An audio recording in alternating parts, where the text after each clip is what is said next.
everybody, it's Becky from Permaculture for the People.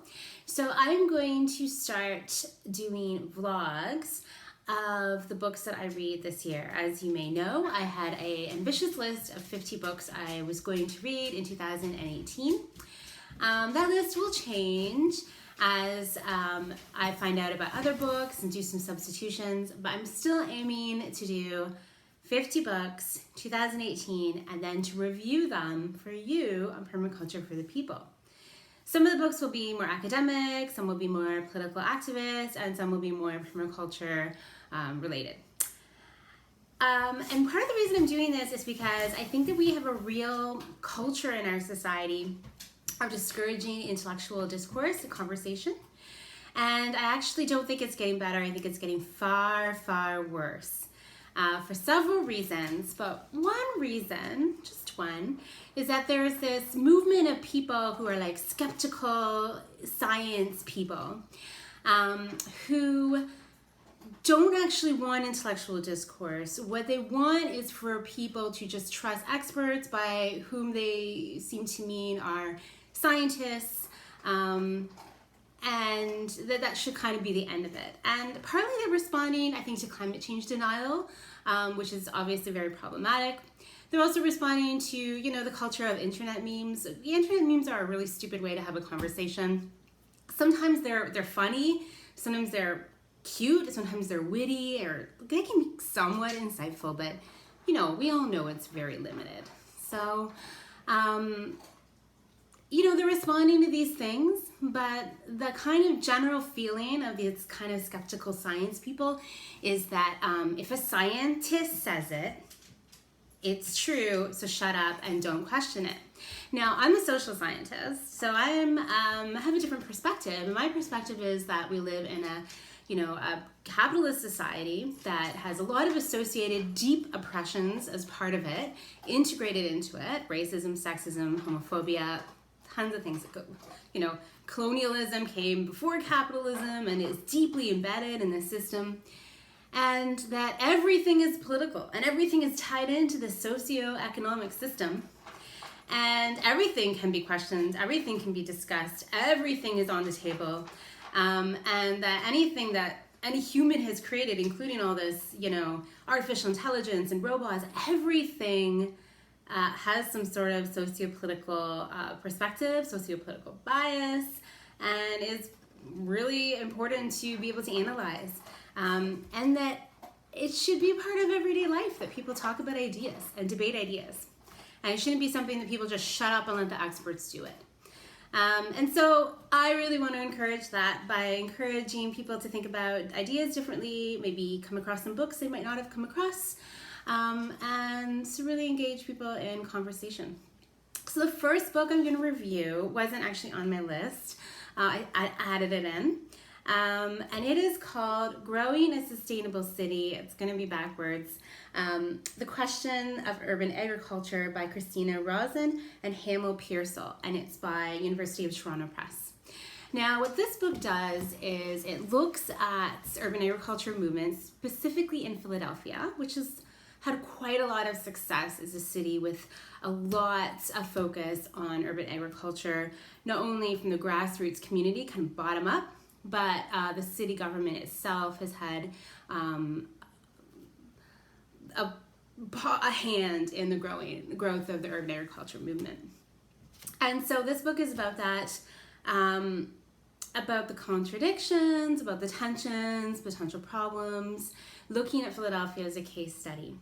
And it's a really interesting book because there are some issues that actually I've encountered as an urban agriculture activist and as an urban agriculture researcher in London and Toronto that I think make it a really topical book, ideas that are really important to think about. One is, what happens when urban agriculture becomes part of the official plan of a city? Does that mean that they take urban agriculture seriously? And the answer, I think, is mixed from this book, from their experience in Philadelphia. The answer is that sometimes it means that they take it seriously, but it still can be uneven, where different departments of the city government are doing different things. where there's tension between like city councilors and what different city staff and departments are trying to do.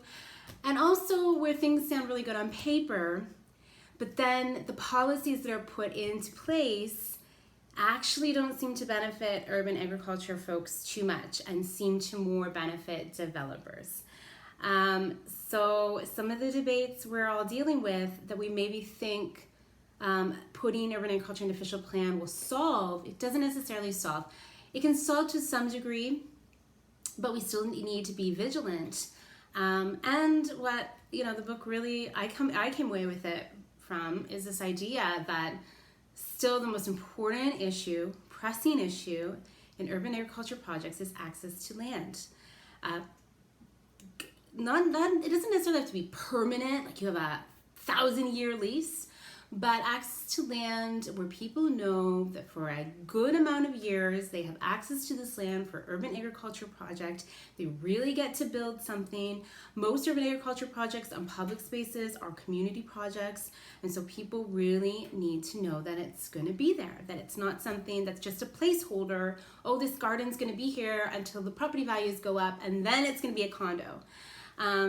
That's a lot of what urban agriculture projects are these kind of placeholders, especially in really big cities that experiencing a lot of like growth and change. And that's not what urban agriculture practitioners and activists want, and that's not what's really great for the communities around these projects. Where if they become really, if the project becomes deeply embedded in the community, which is the ideal, and then it just disappears, then all that's kind of destroyed, all that community building. Not completely, but a lot of people put a lot of work into it.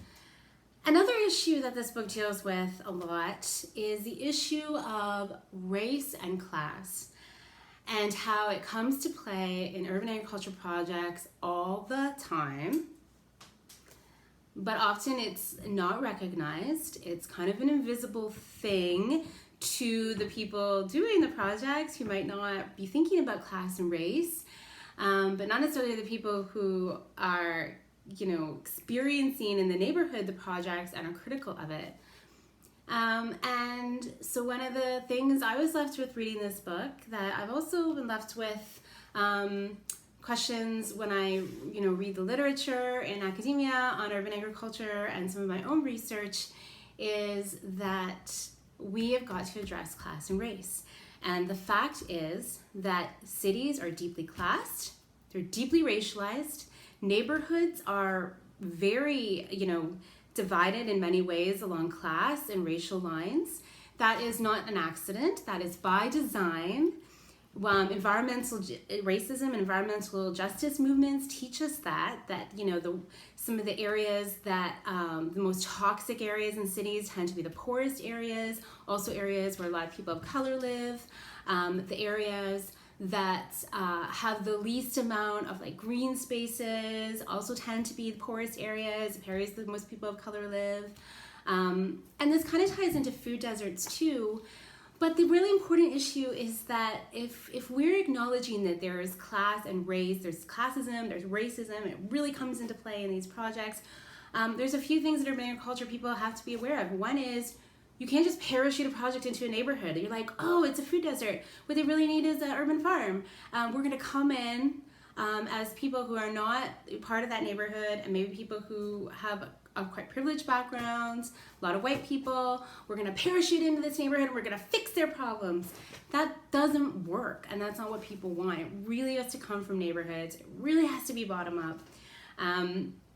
People in those neighborhoods often want to see certain types of projects, but they don't have access to the resources, the funding, the things you need to implement a project like an urban agriculture project that does require some access to land, huge, some tools, seeds, plants, and the most dynamic ones have some sort of staff or some amazing volunteers doing programming, so they have the time to do that and the resources to do that. And so anyway, that is a reality that has to really be grappled with, and that's not really grappled with.